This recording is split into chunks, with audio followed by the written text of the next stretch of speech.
We've partnered with Epoch Enviro to eliminate PFAS in North America using SAFF, or Surface Active Foam Fractionation.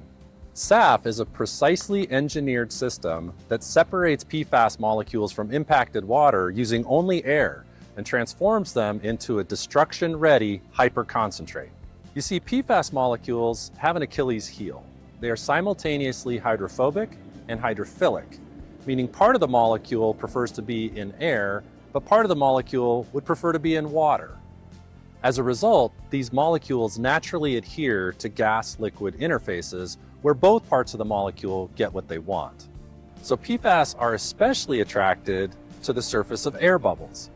Now, SAFF generates millions of rising air bubbles that collect the PFAS and separate it from the water. Now, as you can see, the SAFF 40 system is a complete wastewater treatment plant in a 40-foot shipping container. So let's go take a look at how the system works. The control room allows for complete automated control of the SAFF system. So this includes optimizing the parameters for operation of foam fractionation, and also to make changes to the dosing with Allonnia's proprietary foaming additives or boosters that can enhance PFAS removal. What's also built into the system is 24/7 telemetry so that the whole system can be monitored and even operated remotely to minimize the need for on-site operator supervision. Water enters the system here through a simple 3-inch cam lock fitting. This system is capable of handling high total dissolved solids, total suspended solids, total organic carbon, and even metals. And as you can see at this particular application, no pre-treatment is typically required. That means the installation and setup of a SAFF system can really be plug and play. And these systems can treat groundwater, surface water, drinking water, industrial wastewater, and even landfill leachate. Now at this DoD installation, we're treating groundwater that's being extracted from this well right here. So about 10 gallons per minute is being pumped 24/7 into the storage tanks located over here. And then once we have enough water collected for transferring to the SAFF, we pump it over there and start primary fractionation. When water first enters the SAFF, it goes into a holding tank near the inlet. When the holding tank fills enough that it can then go into a primary fractionation vessel, it does so automatically. At this point, primary fractionation is initiated. During that process, air now enters into the PFAS contaminated water to form a foam that's going to remove the PFAS from the water. Once the foam is removed, the water that remains in the primary treatment tank is the treated water. It will have greater than 99.9% of PFAS and PFOA removed and now can be discharged to meet whatever regulatory requirements are in place at the site.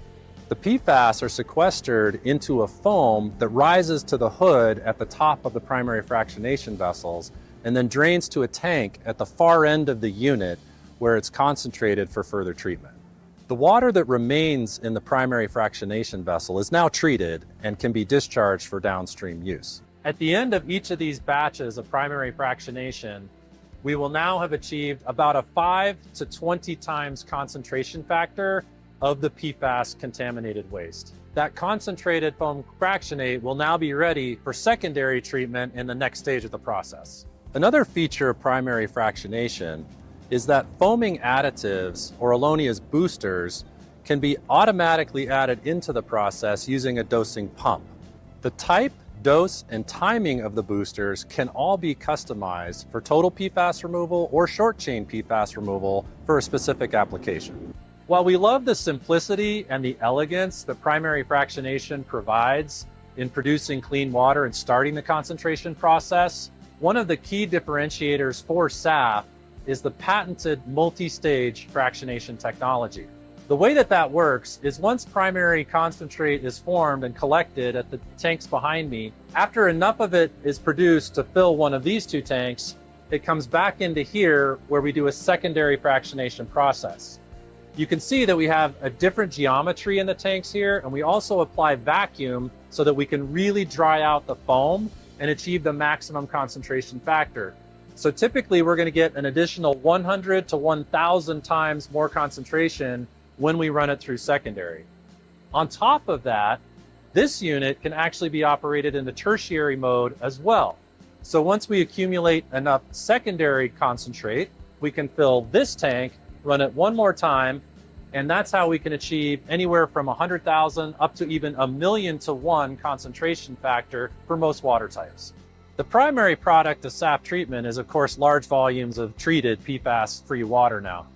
But the concentrate also has to be collected in much smaller volumes. So those are collected in the tanks on this end of the unit.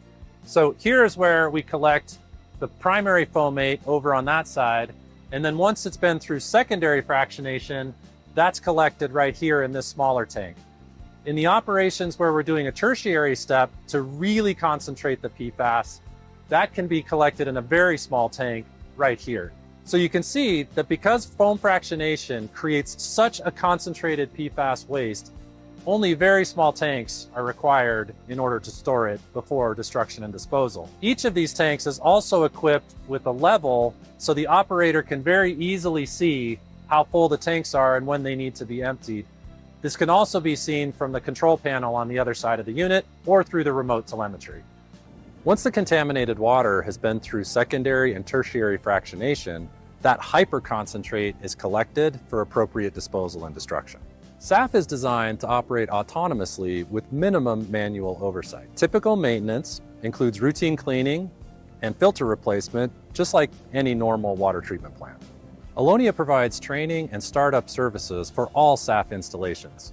We can also provide varying levels of support as needed.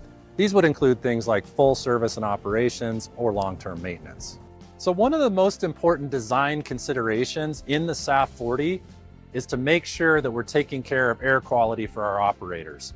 So this system is designed so that anything coming out of the foam production parts of the SAFF is completely contained and sealed. So you can see right here on primary fractionation that once foam is produced, it's within a sealed system through the piping that goes all the way to the collection tanks on the far end of the unit. Then, once it's actually vented to the atmosphere, it goes through granular activated carbon so that we know that we're not emitting PFAS above levels of concern from that part of the system. So through our multiple DoD demonstrations within the last 6 months, we've actually had the opportunity at a couple of sites to collect indoor air samples within the SAFF unit. And by doing that sampling, we've been able to demonstrate that we've never had PFAS exceedances above any levels of concern for indoor air. It's been my pleasure today to share with you the Surface Active Foam Fractionation PFAS treatment system, the SAFF 40, that we're deploying here at this California Department of Defense installation. These systems have now been deployed at a number of DoD sites, as well as a variety of commercial and landfill sites to treat PFAS-impacted groundwater, surface water, and landfill leachate. The SAFF 40 is now a commercially available, off-the-shelf treatment technology for PFAS-contaminated water.